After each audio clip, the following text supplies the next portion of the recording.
With this, I have the pleasure to introduce my good friend, kin board member, leader of quantifiably one of the very best innovation ecosystems on the planet. And I'm proud to say it's here in Chicago, 1871, Howard Tullman.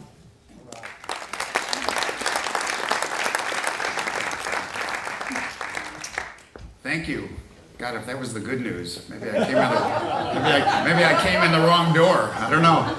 So I wanted to start with a little bit of bad news, which is that there's a frightening amount of stuff that we don't have a clue about. But the good news is that whatever it was, it'll be different tomorrow. So I think we're okay. So as an example, we finally figured out how to interpret images. And that's pretty substantial, and the machines are doing a better job, in fact, than humans are. We're going to go to the airport now, and just like in the movies, basically it's going to look at our eyeball, not the Google eyeball, but our eyeball, and take us through TSA in no time at all. So it's pretty exciting. It'll be a couple of seconds. And if you don't think it's hard to do this recognition, you know, the difference between the dog and the donut is pretty substantial. So this is where the challenges are beginning. And it's okay to be a little bit concerned, because it's better to be concerned than it is to be completely extinct. And so, you know, you heard about the big guys, and the big guys are owning it, honestly, between Facebook and Amazon and Microsoft and Google and Apple. That's it. And so the salvation, though, is that to a very real extent today, it's not these huge companies, it's the fast companies. And they're not slow by any means, but we're in a position where you have to be small and agile and flexible in order to be successful. And at 1871, we talk about all the time that if you're not in a hurry, you're probably too late. So it's about speed. And when we talk about speed, basically, you know what? I'm seeing that my slides are only somewhat working here. The idea is this, that if the rate of change outside is faster than the rate of change within your company, then you're basically screwed. And so we think change is never going to be slower than it is. And we're just beginning to see how quickly these models morph. So in Chicago, we have Divvy bikes, and we had, I think, 28 million miles so far on these bikes, and it's exploding, frankly, all over the place, ridership. But as soon as we think that with these racks and with these solar-powered things that we're on top of the situation, we're not at all. The Chinese figured out who needs the racks, and so they put the technology on the back of the bike. So you use your phone to drive the whole experience, and it's really powerful. So we're in this world of change, and it's very clear that, you know, change is very threatening and it's a scary thing. But it's not change that's the problem. What the problem is that we're in a situation where basically what worked for us in the past is what we have to overcome, and it worked pretty well for us. So it's a little bit scary. Again, I'm seeing about a third of my slides. So this is a slide that says that today the question is not how fast is your business going, but it's how fast are you getting faster. And so when we look at JP Morgan, basically, and they announced that in seconds now work is being done that took, you know, hundreds and hundreds of thousands of hours. Or when we look at a company like Directly, which says we'll provide customer service in 3.5 minutes, instead of a business that says we'll get back to you in 24 to 48 hours. Pretty different in kind of a different world. So what the question is today and what the challenge is we think that you know pretty much what's going on in your business. And we think that you have a pretty good understanding as well of what's happening with the competition. But that's not the issue today. The issue is what's happening around the sides, what's happening with the adjacencies. Uber was not a better taxi company. It was a different solution. Today they're moving into trucking.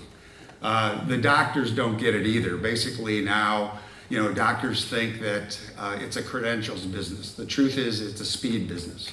And so we're seeing more and more of these kinds of things. This is basically, what life looks like today. So, and honestly, it's something like 60 or 70% of people would prefer to have a device and prefer to have a phone than to be in the position they're in. So what can you do? Well, one of the things is to understand what the question is. And today, we've constructed a matrix, which isn't going to show up here, but basically it says across these dimensions, basically, how is your business being attacked? And we have hundreds of companies, and all they do all day is look at what's going on. And what you need to do is look at basically what's happening in your business and say, which of these areas are my competitive advantage? Where can I build off of this and move forward? And frankly, you need to do it before somebody does it to you. And if there's one person who should be resting on his laurels and one person who basically should feel pretty comfortable, it's this guy.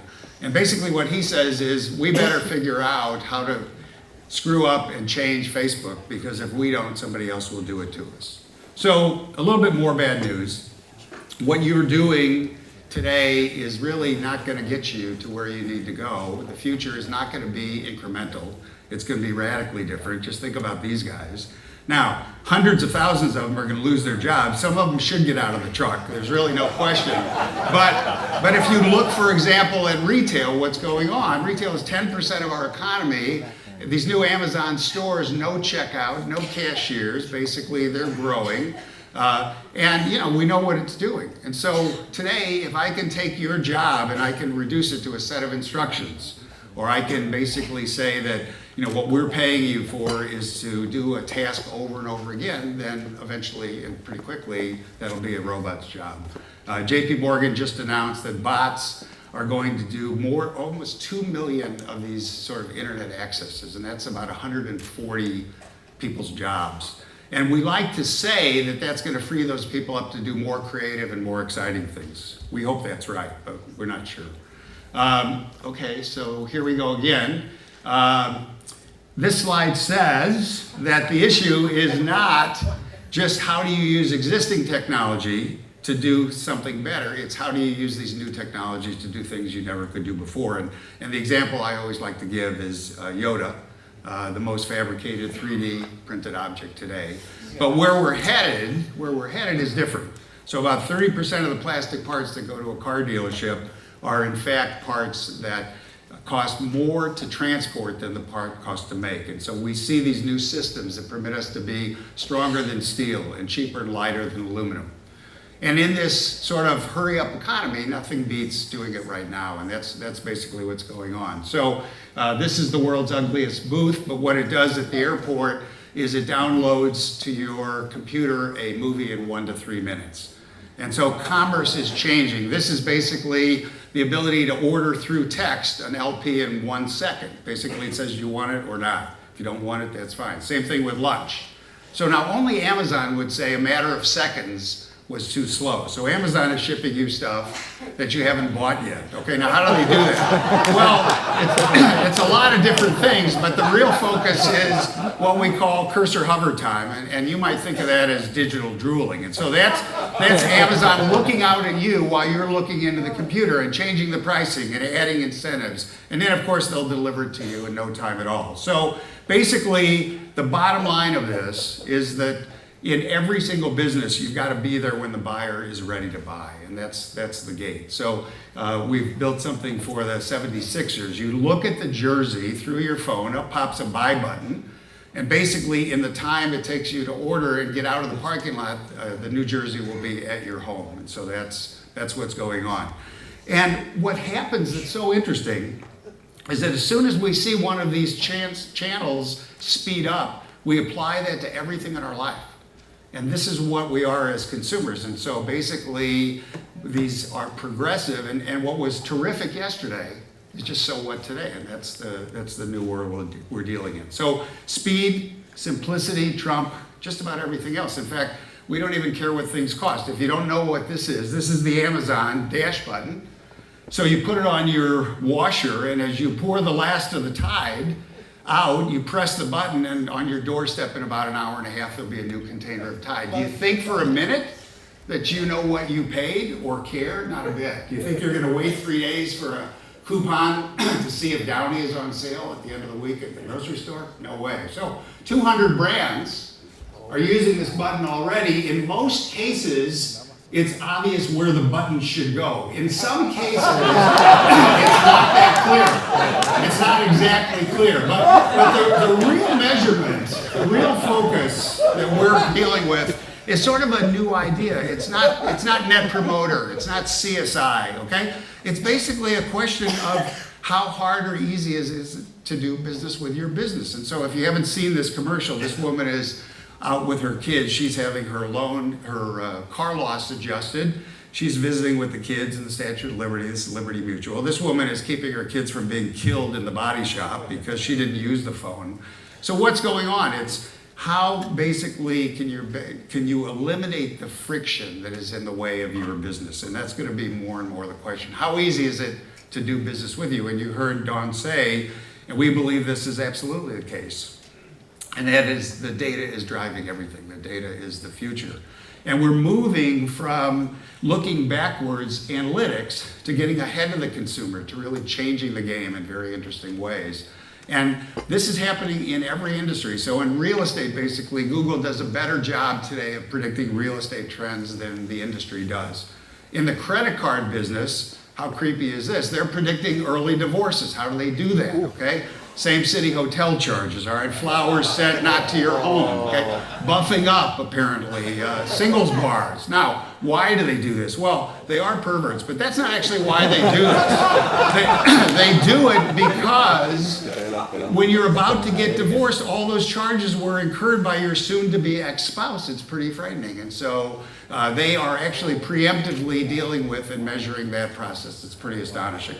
So when we look at the internet today, we used to think that it was about speed and low cost and all this stuff. The real truth is it's only about 2 words today.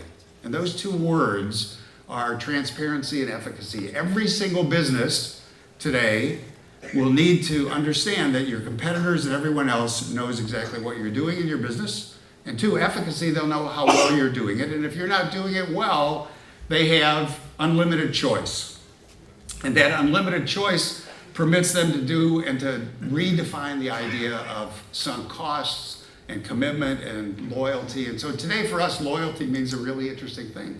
It means I just haven't seen something better yet. And that's the connection we have. And if we don't go deep and engage really aggressively with these consumers and with these customers, we're just not going to have a connection to them. And oh, by the way, the connection is fleeting at best because their attention span is roughly equivalent to a flea. And all I can tell you is that we're competing today for that attention, not simply against a competitive set, but against everything that gets in the way of the discussion, everything that gets in the way of the communication. So this is the Tic Tac, and this is supposed to show you that mid-suck, it changes flavors, okay?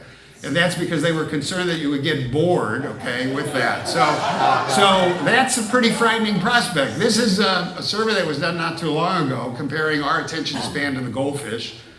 Goldfish, about 13 seconds, so were we. They've updated it. The goldfish is holding its own. You won't see that, but we're about 10 seconds now. So what's going on with this attention thing? Well, we have to transact for attention. We have to pay for it, but not with money. We have to create a value proposition with people. And here's the deal. You basically have to, sorry, I'm going backwards. You basically have to say, how can you save me time or money or increase my productivity or help me make better decisions? And if you do that, then we have a contact that's sustainable. And then basically the other part of this that's so interesting is we've discovered that what you say is less important than the context in which you say it. And I'm so excited that following me will be the folks from Outcome Health who figured out and built an entire enormous business over this very same idea, which is basically that if you're not listening, it doesn't matter. Somebody sees control of my slides. If you're not listening, basically, it doesn't matter what's going on. And so what they have is the delivery of patient information in the waiting room, which is probably more time and a more serious audience than the time you get with the doctor. All of this we call smart reach. And basically it's deliver me engaging, customized, relevant content at the right time and the place. And if you do that, then you're in business. Otherwise, you won't be able to be in business. And so that's driven by connectivity. And that connectivity is true for the kids, for sure. The kids are hyper-connected, but so are we. In fact, basically, we look at our phones about 160 times a day. That's about 3.5 hours a day. And it's not just the phones. So the cars are going to be connected. I love that they tell us don't text in the car, and then they show us 4,000 other things that we can do to distract us in the car. So we're generating these data streams. And they permit us in the retail environment, never before possible, to track you, to see concentrations, to figure out, are the windows working? How long are you spending in the store? Are you a returning frequent customer, basically? All of those things. So bottom line of all this is that we're in this enormous glut, on the one hand, of content and activity and eyeballs, and on the other hand, we're so short on time and attention that we're really challenged. And we have to figure out, and the businesses in the future that will matter are the businesses that develop the ability to help us master and manage this glut of information and turn it into things that are valuable to us. And if we can do that, if we can do a very simple thing, which is essentially make it easy, or I'm going somewhere else, then we can be on top of the situation. It is going to be manageable, it's going to be challenging, it's going to be exciting, but we can actually do that. So that's basically my talk. I do want to say one more thing before I leave, and hopefully this will work. This is Rome. As you may know, Rome fell. And it fell because they didn't have cell phones. We've concluded that. Because if they had cell phones, then they would have known that there were the Mayan cultures and there were the Chinese dynasties. It would have been a whole different, much richer world, okay? And so in 1871, we have a company that has a trademark on a fairly unique word. What's the word? The word is selfie, okay? This is pretty astonishing, okay? Now think about it for a moment. It's not that they got a trademark from the government, because the government doesn't have a clue what to do in this area. But what is remarkable is it's the same word in every language in the world. God didn't make it. Peace didn't make it. Love, war didn't make it. So what happened? Well, what happened was the nature of globalization is so powerful and so exciting today that this was upon their cultures before they had a time to react, before they could make up a word for it. Now the French think it's a French word. I say fuck the French. But in any event, the bottom line is this is the rate of change. This is what we're dealing with today, and that's what makes it both alarming and tremendously exciting. So thank you very much.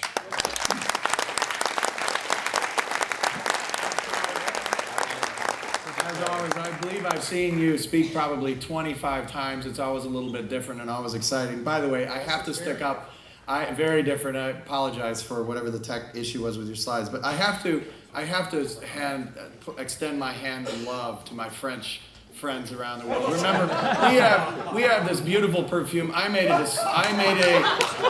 a disparaging comment, which by the way comes from a French word, and so did Howard. And we love the French. Let's all say, "Vive la France! Vive la France!" So I loved every time I learned something new, but this time, man, after that dog in the donut slide, I was gone. I didn't follow anything, Howard. Better to be concerned than extinct. Context. Context is even more important in many cases than content. By the way, here we are in this beautiful new space on the lake, one of the reasons that I've stayed here in this part of the world. One of the reasons, context, that we have these conversations here with each other. You can click on any TED Talk you want. You can hear most of these comments, with all due respect to everyone on the stage, somewhere online. But we do it here because the context does something to us. Howard is one of those people that I call a meta-entrepreneur. So there are entrepreneurs, there are serial entrepreneurs, and then there are meta-entrepreneurs. Entrepreneurs all about other entrepreneurs. They create the environments within which entrepreneurs can thrive.